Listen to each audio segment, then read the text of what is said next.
Hello, my name is Parker, and this is my first ever tournament recap video, and this is round 1 from the 11th annual Southwest class in Fort Worth, Texas. And the game begins by just a Scotch with e4, e5, knight f3, knight c6, and d4. And right here, of course, e takes d4, knight takes d4. And in this position, my opponent opted for queen to h4, the Steinitz variation. And this is known to be pretty good for white, as long as white you know that you need to sacrifice the e4 pawn. You're going to see that in a minute. I play knight c3, defending the pawn, and then bishop b4, pinning the knight. So now my e4 pawn is surely dropping, but right here is a very simple refutation of the move. I play bishop e2, queen takes e4, and knight d to b5, now threatening the fork on c7. So in this position, the best move for black is actually just to play king to d8, defending the check. But my opponent plays instead queen to e5, trying to hold on, trying to defend with the queen. But this move is simply not good. It loses to f4, which I play in the game. And now he is losing the exchange because he has to move his queen. My opponent went ahead and took the knight. I took back with the pawn, obviously, maintaining the pressure on c7. And now he moved his queen to e4, attacking my g2 pawn. But of course, I'm not worried about my opponent taking my g2 pawn because I have bishop to f3 defending my rook. So I go ahead and take on c7.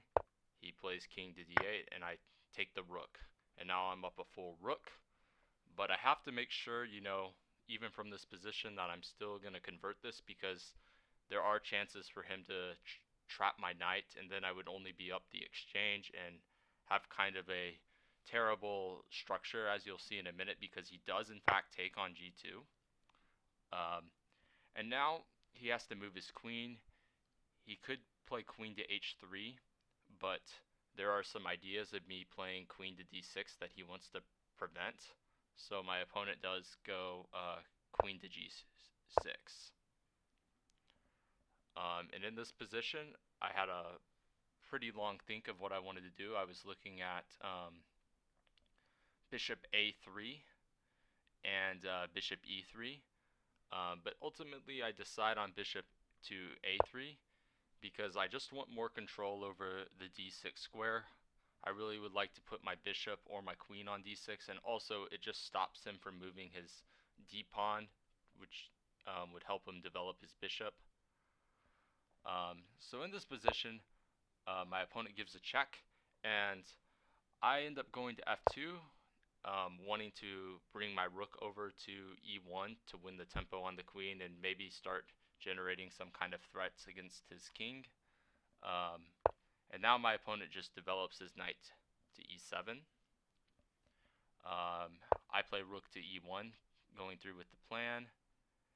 And here my opponent ends up going queen to f6.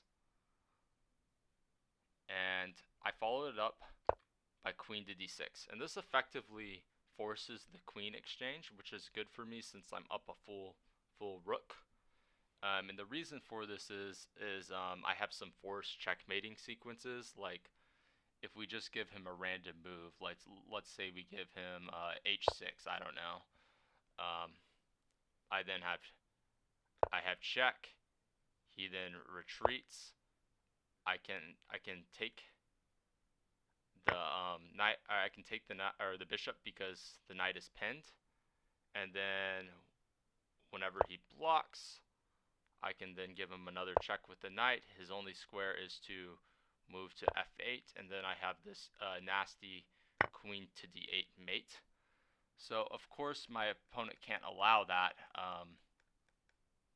So he is forced instead to just exchange queens, and now this is very good for me as he's having a very hard time defending his king, and I'm up a full rook, and he can't get his last bishop out either.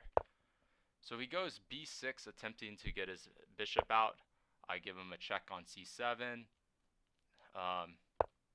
He of course has to go to e8, and then I go ahead and take the knight, and he has to take back with the pawn. And my idea was now I have bishop to d6 hitting the knight twice, and he gives a desperate attempt to block it with bishop to e6. I now give a check with knight to c7, king to d7. I take the bishop. He takes my bishop. I give a check on d1. He then blocks it with his knight. And now for the final move, knight to g5. And my opponent in this position resigns, as there is no way to stop all the threats in the position. I'm threatening, of course, to play c4, winning the knight. I'm also threatening knight takes f7 check, winning the rook. So there's really nothing my opponent can do. So I end up taking it home in round 1 of the tournament. And that pretty much concludes the recap. I was very happy to end my first round on a win. And this goes into a bigger discussion of playing dubious or refuted lines in tournament play. I wouldn't recommend it. Anyways, hope you can learn something from this game, and this pretty much concludes my recap.